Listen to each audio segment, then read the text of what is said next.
What's up, guys? My football videos for the week are up, college and pro, so you can go check those out, find those plays there.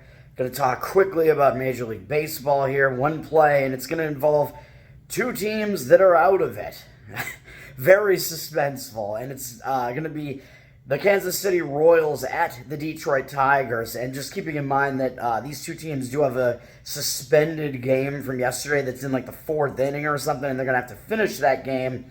Kansas City's starter from that game is actually out of the game already. Detroit had Skubal pitching, who's one of their better starters for sure. But I would expect probably those the pitchers who are in, well, Skubal was the starter who's still in the game, probably won't resume pitching when the game resumes. So there is going to be some effect here where these teams are going to have to use a few extra relievers. But I still like this play in the actual game that these teams have scheduled for tonight. I like the under, and I got it at under 8 with like reduced juice actually at minus 108. The number is all over the place. Kind of, it looks like predominantly it's 7.5, and you can get under 7.5 at a pretty good price at reduced juice too. So I would be fine with that. I would do that. I snagged an 8 because I found it, but either of those I think is a fine way to go. As long as you're not paying more than like minus 110 for the under 7.5, I think it's a good play. I think it's good to go. This is mostly about the starting pitching matchup. Cole Ragans is going for the Royals.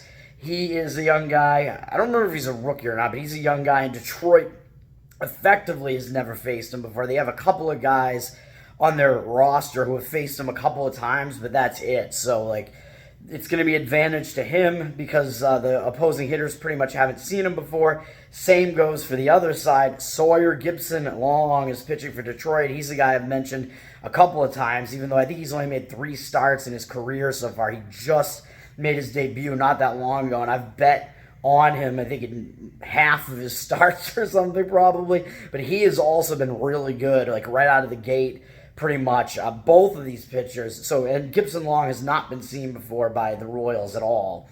None of their hitters have faced them, so I think it's both of these pitchers have that advantage of having not been seen before by the opposing hitters, and they are both like putting up pretty dominant stats. If you look at their stats, both Ragans and Gipson-Long have really good strikeout numbers, good strikeout walk numbers. They're striking out well over like nine strikeouts per 9 innings, basically. Their Ks per 9. It's pretty good. And their walk total is like down. Good whips for both of them. But that strikeout thing is really what I kind of tend to look at, or strikeout walk ratio, really.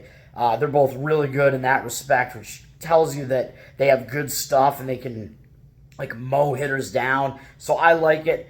Kansas City Royals, Detroit Tigers, under 8 is what I did at, I believe, minus 108 was the price on it. Found it at one of the books here in Mass, but under 7.5 I think is good as well. Hopefully we don't have to be too concerned with the extra relievers that they might have to use to finish the suspended game, but I still like it. That's going to do it. And, of course, you know, the Royals are certainly not an offensive juggernaut, and Detroit isn't really either, so that helps as well, even though that's factored into the line. Peace.